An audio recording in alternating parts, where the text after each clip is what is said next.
Today's culture is sexually repressed. Now you might be thinking, Eric, how can you say that? Don't we live in one of the most sexually liberated times of all of human history? The porn industry is one of the biggest industries in the world, and people are licking each other's buttholes. How could we be repressed? All this is true, and yet I still say we live in a sexually repressed time. Not in the old Victorian sense, but there's a new form of sexual repression that I don't think has really been identified or defined or talked about. People aren't necessarily repressing their sexual desires, but their sexual identities. Now let me explain. Now typically when we think of sexual repression, we think of people who grew up in very religious households or the way the world used to be. But before we jump into how I think we are sexually repressed, let's first dive into what repression even is and what sexual repression is. Now, according to psychologist Nathaniel Branden, repression is a subconscious mental process that forbids certain ideas, memories, identifications, and evaluations to enter conscious awareness. Repression is an automatized avoidance reaction whereby a man's focal awareness is involuntarily pulled away from any forbidden material, emerging from less conscious levels of his mind or from his subconscious. So basically this means that repression is a standing order in our minds not to allow certain things into conscious awareness.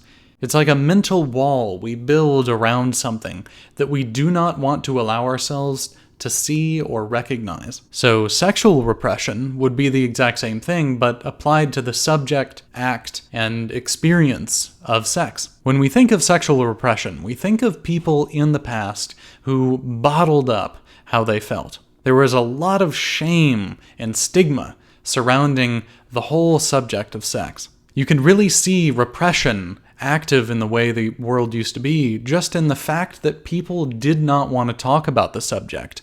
They didn't want the subject entering conscious awareness. They wanted to sweep it under the rug. To give you a few other examples, sex before marriage was heavily stigmatized. A lot of times when a young unmarried woman would find herself in a bit of trouble, she would be shipped off to her relatives or go on vacation to another country until the baby was born. They didn't want it coming to conscious awareness. Another example is they kept their bodies covered up. A woman's legs were very risque, very erotic. And even further back in time, during the medieval period, it was expected for married women to keep their hair covered as a sign of modesty. Again, repression is about building that mental wall around certain things or thoughts or feelings that you do not want to be aware of. So if you're trying to avoid awareness of sex, women walking around showing their legs, that's not going to help. Which is why back in the day, societally, that was covered up. And when it came to homosexuals, there were some pretty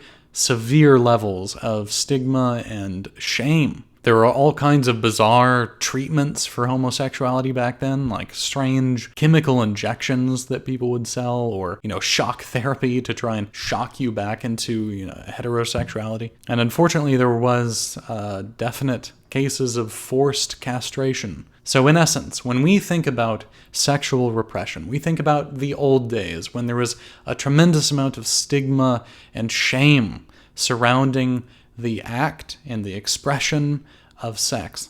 But when it comes to our culture, we like to think that we're beyond all of that. And in a lot of ways, we are. We're not sending women off to have their pregnancies in private. And for the longest time, I thought we were totally sexually liberated, sexually free. Anything goes with anyone, anytime. But actually, I've really started to come to see just how sexually repressed our time is. We don't repress the physical expression of sex, like keeping women's legs covered up, but rather the recognition of what it means to be a man or a woman. In other words, we repress the recognition of our sexual identity. A woman showing her legs isn't stigmatized, but when a woman is doing squats, legs exposed in her booty shorts and a sports bra, it's totally unacceptable for a man to look, because to do so would be to see her sexual identity.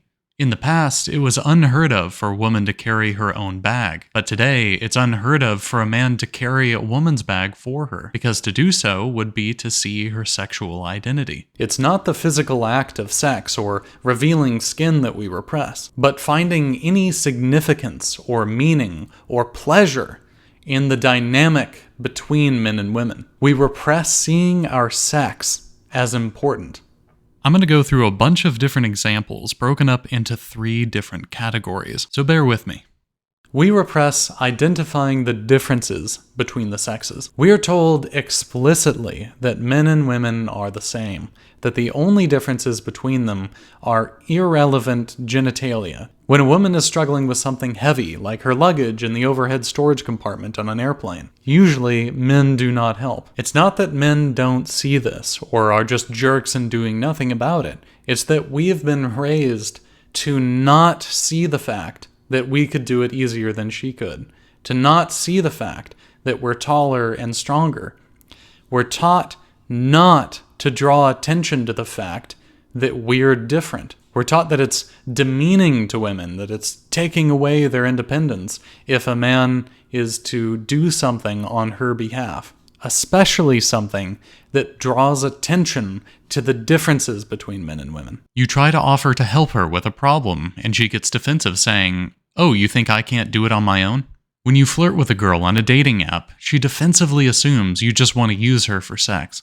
Here's a guy just watching a woman be robbed right in front of him. He did nothing because his whole life he's been told that she's a strong, independent woman and it's wrong to help women. Throughout all of these examples, we can see that we are taught to repress seeing the differences between the sexes. We're taught to repress seeing our own sexual identities. Let's look at another way we repress.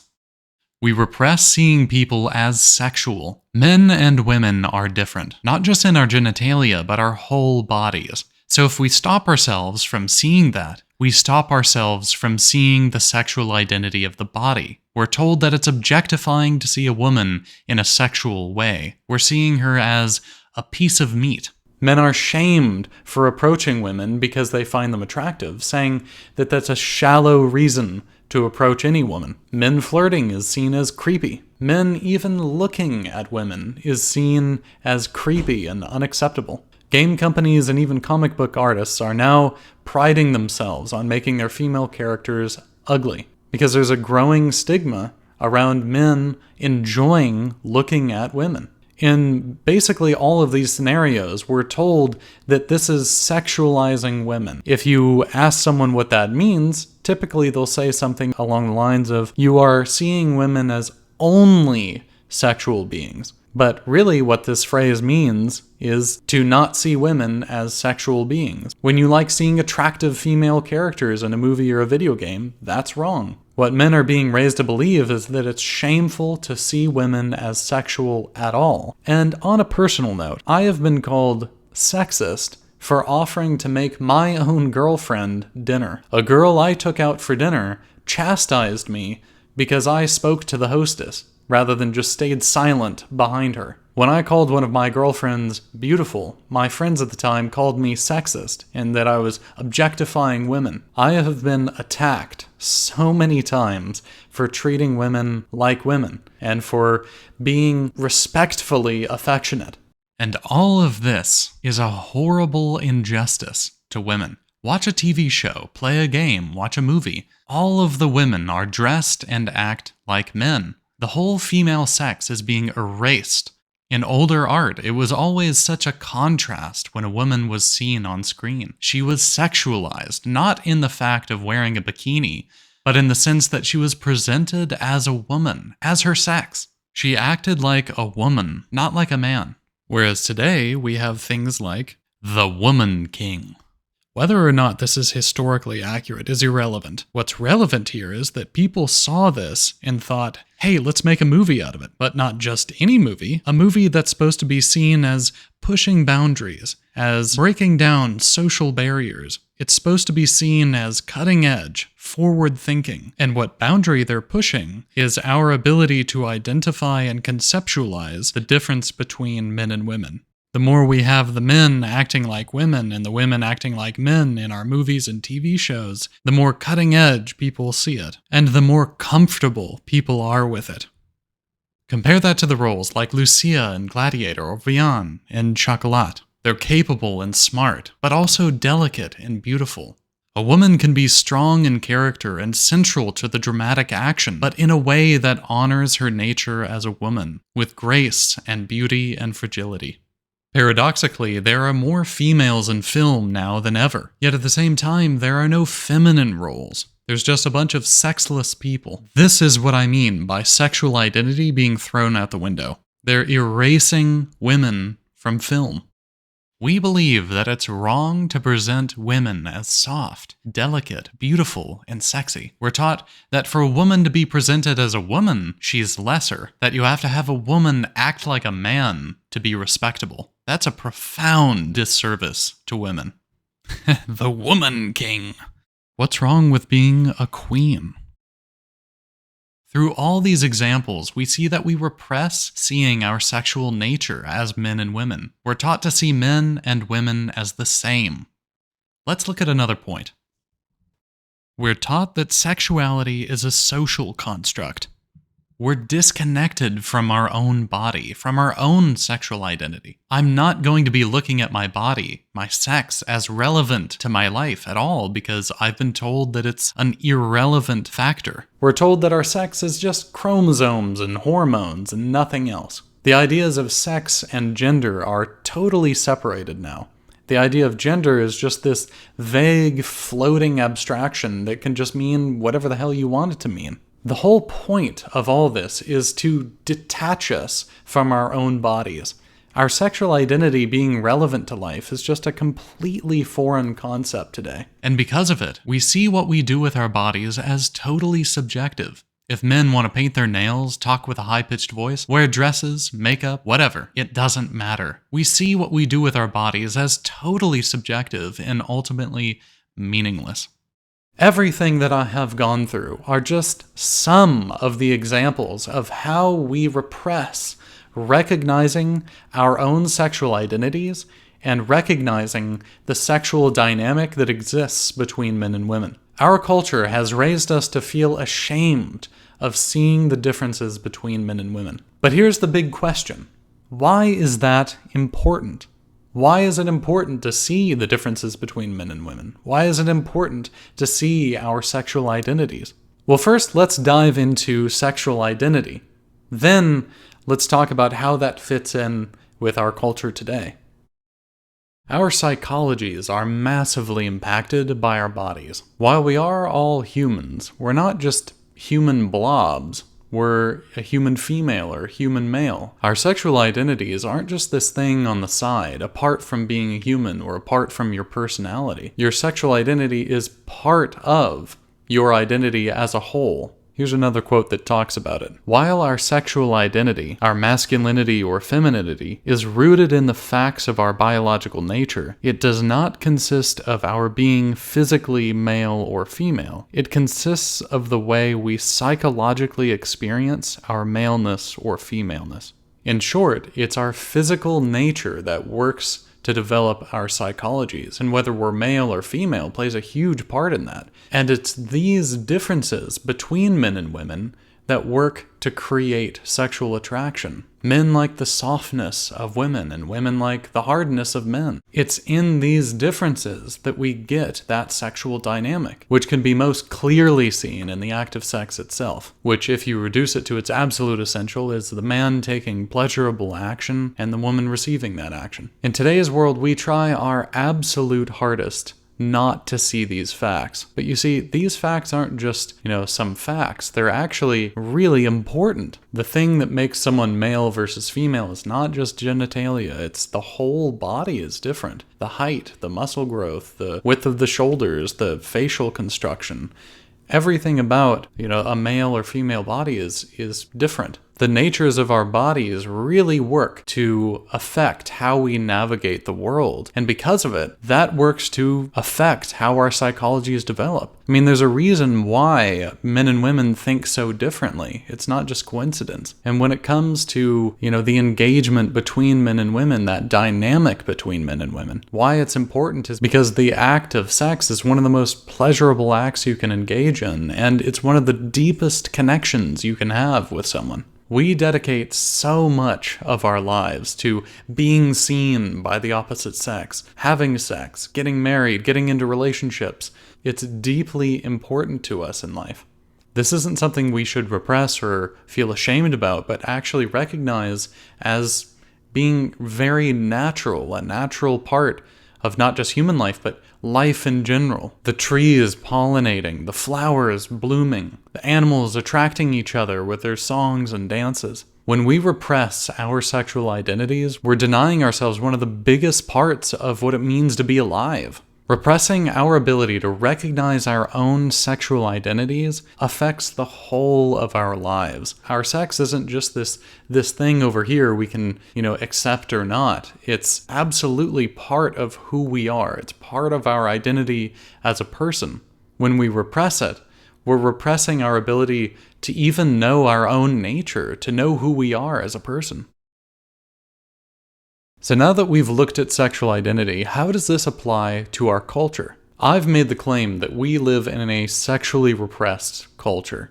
And yet, one of the biggest aspects of our culture is we had a whole movement called the sexual liberation movement. Sexual liberation, as defined by the American Psychological Association, is the state of being free from sexual mores or inhibitions that are considered restrictive. The sexual revolution brought about liberation from a lot of restrictive lifestyles. This is true. And when we look at today's world, well, we can see women aren't shamed for having sex or even getting pregnant before marriage anymore. We can talk about sex pretty openly. I mean, here I am online talking about it. As we see it, we were freed from the shame and the stigmas restricting so much of sex. But as we talked about, there are actually tons of social mores and inhibitions that shame and stigmatize all sorts of aspects about sex. In fact, most of those things didn't even exist until quite recently. So actually, there are tons of new stigmas and new shames surrounding sex coming out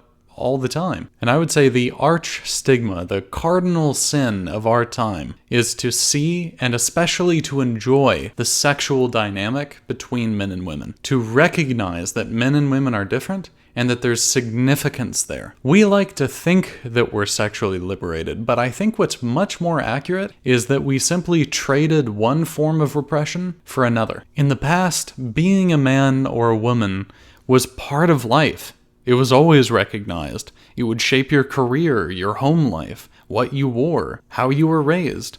The fact of being a man or a woman was always recognized. Now, I'm not saying we need to go back to the way things were. That would just be trading one form of repression for another. What I'm highlighting here is that what's new is the idea of repressing the recognition of our sexual identities, of being a man or a woman and the significance there. We're taught to see it as unimportant, irrelevant, completely socially contrived. This is the only time in all of human history where recognizing the differences between men and women has been stigmatized. The modern world is not sexually liberated. We simply traded one form of repression for another. While crusaders in the 50s and 60s were working to liberate sexual desire, there were already villains working to destroy our sexual identity. And in the past 50 years, we've seen the culture go from one form of repression to another. This is why I think it's really important to define sexual repression a lot more precisely than how a lot of sources out there define it. I think it's much more accurate to define sexual repression as a form of psychological repression, an automatized, subconscious avoidance reaction, characterized by an avoidance of both the knowledge and the meaning of one's own sexual identity as a man or a woman, and or the avoidance of one's own sexual desires as a natural human experience. This really encapsulates both forms of repression. The old way, which was about restricting the physical expression of sex, and the new way, which really restricts our ability to cognitively understand or make sense of or see the specialness of sex. So now that we've gone over sexual repression, I want to go over a big question you're probably wondering right now, which is, if we're so sexually repressed, why is there so much sexual content in our world today? Aren't we watching porn, modding Skyrim with naked ladies, and playing weird hentai games? Well, that's where repression gets interesting. Since sexual identity is so fundamental to your psychology, it actually cannot be completely repressed. It can't be erased from your mind. It has to manifest somehow. It would be like trying to repress your own existence. You can't do it. And so with your sexual identity, it has to come out somewhere, somehow, and usually in some sort of desperate and very unhealthy form. And so we get the paradox of living in a world where sexuality has been repressed, and yet everything around us is heavily sexualized. Repression doesn't mean that something is gone. It forces whatever it is that you're repressing underground, putting it under pressure, which causes it to erupt in bizarre ways. So just as a refresher, repression is a standing order in our mind to not let something into conscious awareness. It's like a mental wall built between our subconscious and conscious mind. Now, with the old style of sexual repression, where it was the physical act of sex or the physical expression of sex that was repressed, when this guy was able to get some sex when he was, finally married or whatever, he could actually experience it. But with the new style of sexual repression, represses our ability to even acknowledge sexual things that are right in front of us. We're cutting off our very awareness of sexuality as such. So even when we do actually have a naked lady in front of us, our sense of its meaning or its significance or our joy in seeing it has been repressed within us. Now, it's the sexual dynamic between men and women that creates that electricity, that creates that attraction. And the modern style of sexual repression numbs us to the very recognition of that sexual dynamic, which is why we need to heighten that sexual dynamic. And we can really see that in how overly sexualized a lot of things are today. Like the enormous popularity of hentai games, the extreme popularity of porn and OnlyFans, the gratuitous sex scenes. Every kind of power dynamic is a kink today, and those kinks have become entire lifestyles and identities. Cat girls, dog girls, baby girls, and many, many more. What this dog girl says very clearly illustrates how this is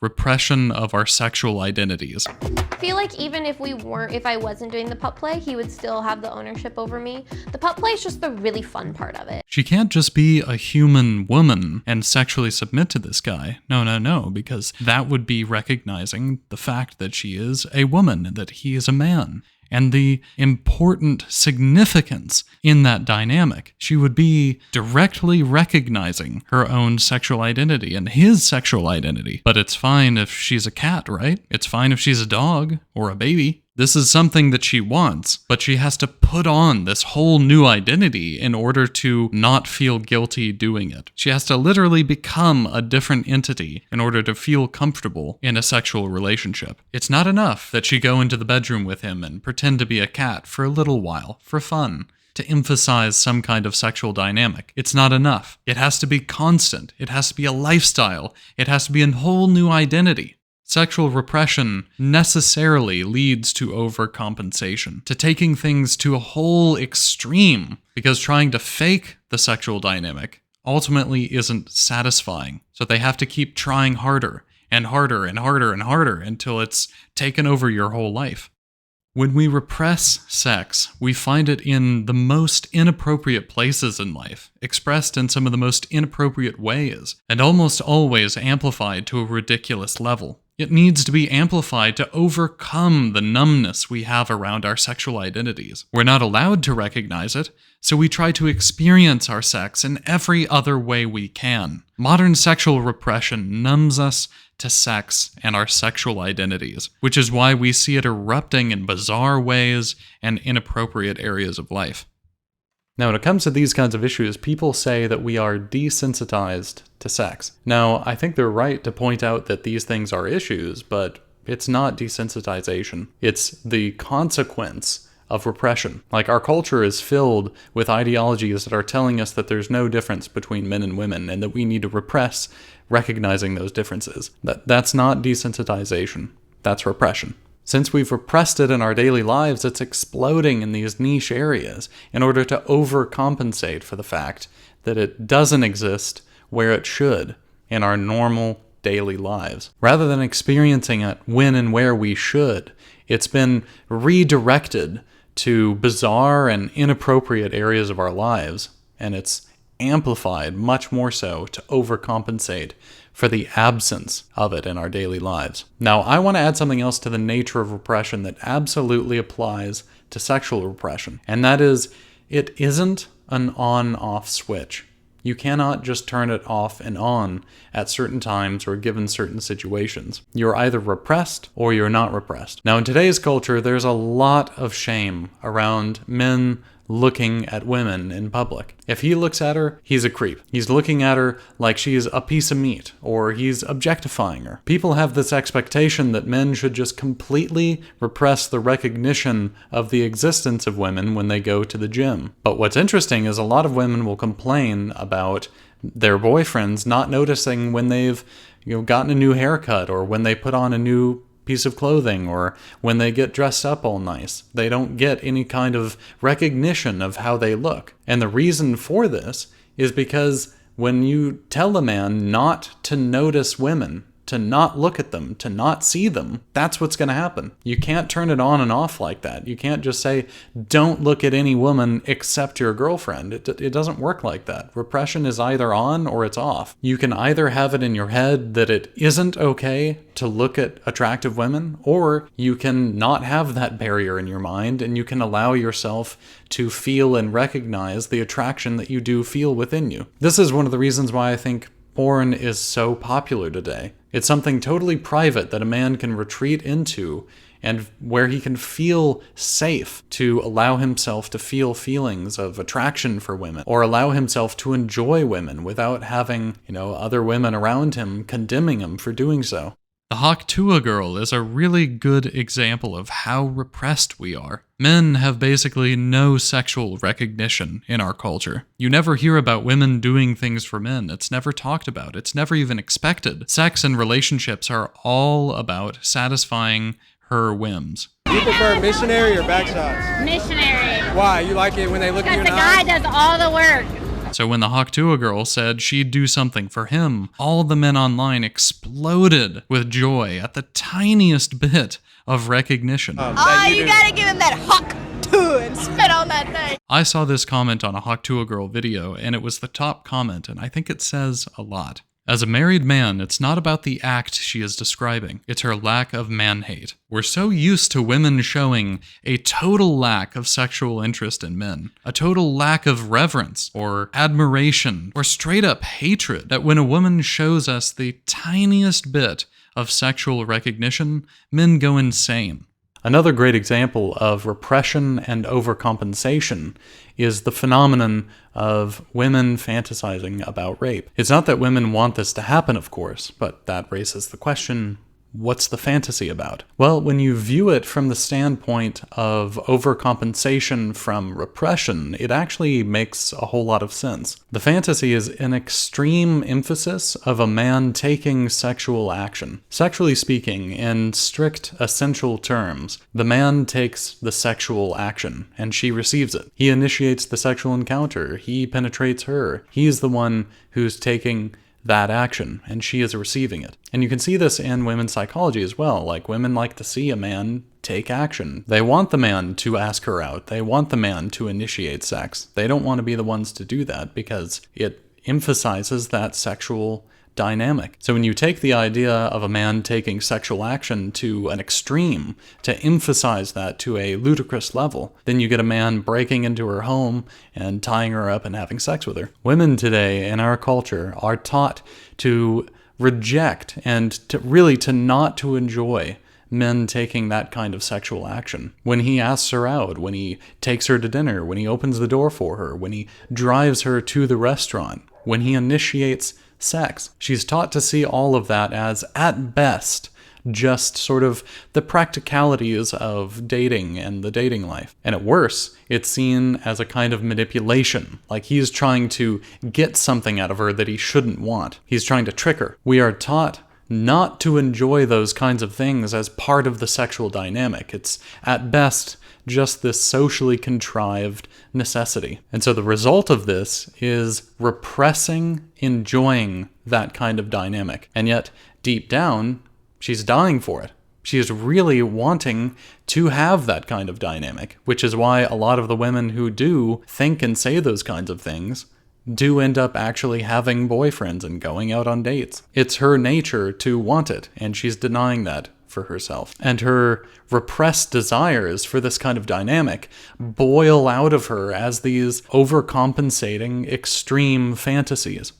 The nature of repressing the recognition of the sexual dynamic means that no matter how much of this sexual content that we indulge in, we never really feel satisfied by it. There's a part of us that's wanting more out of all that sexual content. And this takes us to a very important point. It's something that I have actually only recently discovered, and it really explains that feeling inside of us that we're denying ourselves by not recognizing the differences between men and women and not engaging and enjoying the dynamic there. The idea is called sexual visibility. It's basically the idea of psychological visibility, but concerning our sexual identity. It's a feeling you get feeling seen as a man or a woman. But before we go into sexual visibility, let's go over psychological visibility.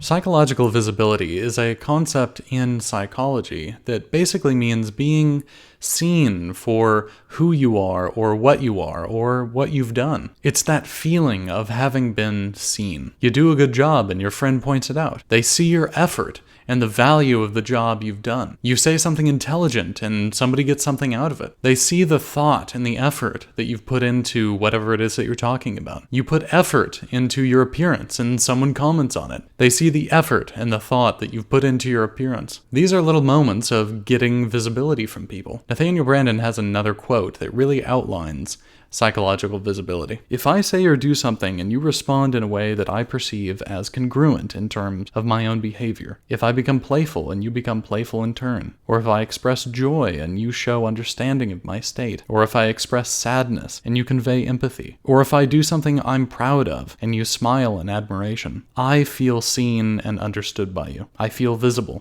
In contrast, if I say or do something and you respond in a way that makes no sense to me in terms of my own behavior, if I become playful and you react as if I were being hostile, or if I express joy and you display impatience and tell me not to be silly, or if I express sadness and you accuse me of pretending, or if I do something that I'm proud of and you respond with condemnation, I do not feel seen and understood. I feel invisible. We experience this kind of visibility all the time. I mean, it's one of the big values of friendships. So when it comes to sexual visibility, it's the same idea but applied to your sexual identity. All the things that make you a man or a woman. It's wanting to be seen for the things that are uniquely part of your sexual nature. It's being seen as a man or a woman. It's not quite the same thing as having your mom or your grandma pinch your cheek and say, "Oh, you're so cute." It's not quite the same thing because there's not really a sexual dynamic. Well, hopefully there's no sexual dynamic there. But having another young woman where there is that sexual dynamic between you and her, having her look at you in that certain way, having her, be interested in you sexually, or even just being flirtatious in a friendly way. Sexual visibility is basically when you draw attention to the differences between men and women. It's our differences that create sexual attraction. Because attraction is more than just seeing the virtues of someone.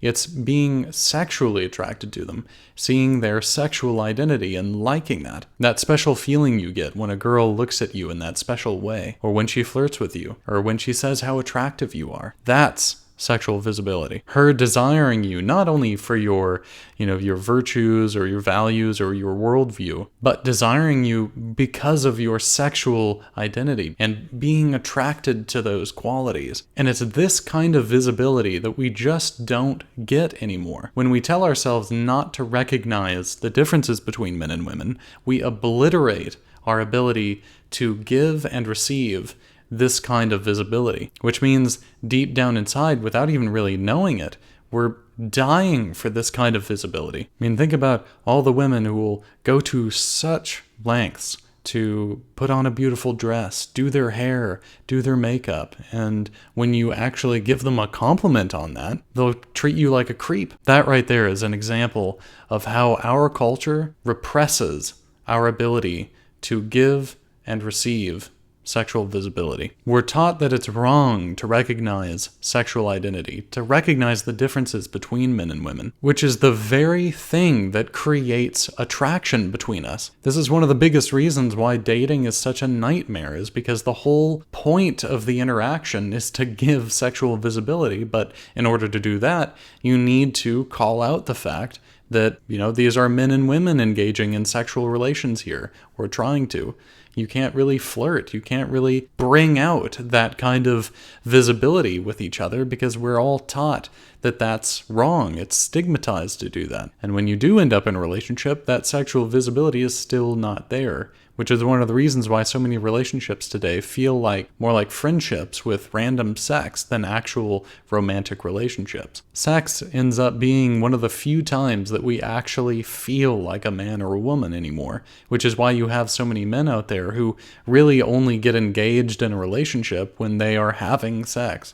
And also why you get women who want almost no connection to their boyfriend except when they're in bed, when suddenly they want to be tied up and beaten and dominated to an extreme. It's because sexual visibility is only present when the facts of our sexual identities can't be ignored anymore. The second sex is over, though, it gets really awkward as the repression settles back in and the barriers go back up and the relationship goes back to feeling more like friends. Not man and woman, but just friends.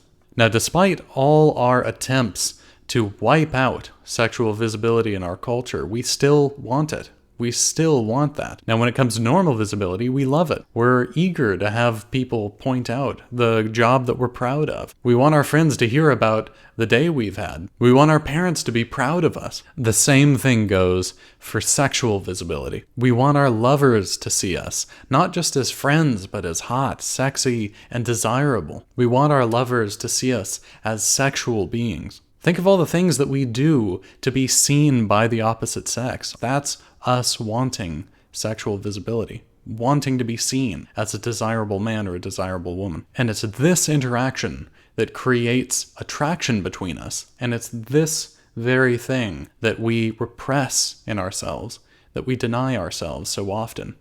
So we've covered a lot so far, and I hope it hasn't been overwhelming. But so far what we've covered is that the modern world has repressed our sexual identity, and that the modern world isn't sexually liberated, but rather we've traded one form of repression for another. And so after all of that, it raises the question, what can I do about it? Well, the solution is sexual visibility, both given and received. This is how you can start to take control over this very important aspect of your life and start experiencing a healthier sense of self and healthier relationships. What's needed is for you to start allowing yourself to see your own sexual identity, to see it as part of who you are. The world has taught us not to recognize the differences between men and women. And the answer is not to go back to traditional ways, the way things were. That would just be trading one form of repression for another. The answer is to allow yourself to see and feel the differences between men and women. Not to let that barrier in your mind stop that kind of, acknowledgments of those facts. Not to shame yourself for seeing the differences between men and women or acting on those differences, but to embrace and enjoy those differences. When you see a woman struggling with something heavy, going over and helping out, not just as a practical thing, but as a way of enjoying our natures, of your nature as being strong and tall, and the dynamic between you and her, how that's helpful. As a man, getting some physical activity in your life and just being aware of how your body moves can be so beneficial for getting your mind aware of that kind of thing, aware of your broad shoulders, aware of your height and your muscles, and just being conscious of your body. The goal here is to create a healthier relationship with yourself as well as women. When we repress our own sexual identity, we feel invisible, which leads us to cope with all sorts of stuff. We cope with porn, or we cope with OnlyFans, or with hentai games. We cope by sleeping around with women that we actually don't really even care about or respect. We get swept up in these moments where, maybe we're out in a bar and we've been drinking a little bit, and this girl we don't really like, or maybe we're even in a relationship currently, but this girl's flirting with us and giving us this kind of visibility, and suddenly we've cheated on our girlfriend with this other girl just because we're getting that feeling. Those moments of feeling out of control will go away when you allow yourself to unrepress your sexual identity. When you're not desperate for that kind of visibility, you won't be in those moments out of control. And the thing is, most of us just don't even know that that's what's happening. We don't know that that's what we want, but deep down we still want it. So when you allow yourself to gain control, gain some awareness of this phenomenon, gain some awareness of your own identity as a man, and get that kind of visibility for yourself, you'll gain a whole lot of control in a whole lot of areas of your life. Fall in love with being a man or being a woman. Celebrate the dynamic between men and women, and stop letting our culture repress one of the best parts of being alive. Thanks so much for watching. I hope you got a lot out of it. I'm definitely going to be talking more on this subject in the future, so be sure that you subscribe if you want to hear more. Like the video if you liked it. And if you're interested, me and some others are going to be getting a little group online together in a community to talk about this very subject, among others. So if you want to stay up to date, go into the description below and sign up to our email list. You're going to get a free downloadable guide on how you can get more confidence in your life. And you'll also be on our email list so you can hear about when this community is a little bit more up and running. Again, thanks so much for watching. I hope you got a lot out of it, and I will see you next time.